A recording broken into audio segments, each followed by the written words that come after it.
Hello guys, I'm not in the house you saw me last. This is the page we live what we say. We say up to our word. Like I said, if a man keeps telling you about his ex, be and next to him too. Kama aliyetoroka ndiye muhimu, pia wewe toroka pia wewe akuone wa maana. So let me give you, men are strange. You know what we did? We did cook. The one day we tulipika ugali cabbage. Alafu you know what the man is? Hey, you are here, you are eating my food, you are living under my roof. And this is true, though he said sorry, that's his words. You are eating my ugali and cabbage is the food he is telling me I'm eating. No, I'm here, I'm back. We are in our senior headquarters. Look at me, look here, what's that? My bread. Mani bread yangu imeevaporate. It's here.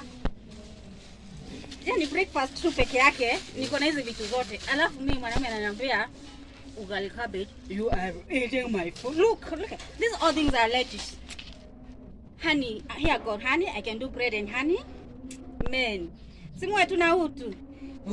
Unakaa kwako unakula chakula gani? Ugali cabbage. Hey, give me a bread.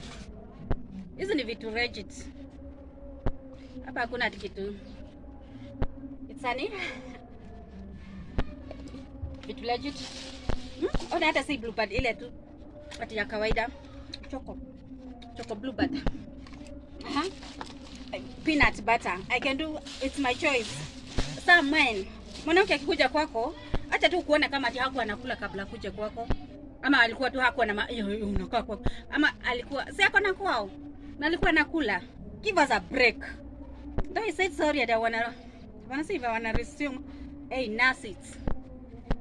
Kuambia mtu you are eating my food. Make sure ati kila kitu you are eating my food ni chicken, vitu mzuri. But see ati hapo unaacha pesa ya ugali na cabbage, alafu you are eating my food. Hey.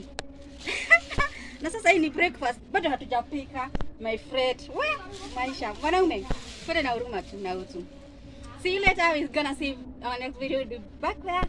But yeah, I've been where I was. Yeah, I did.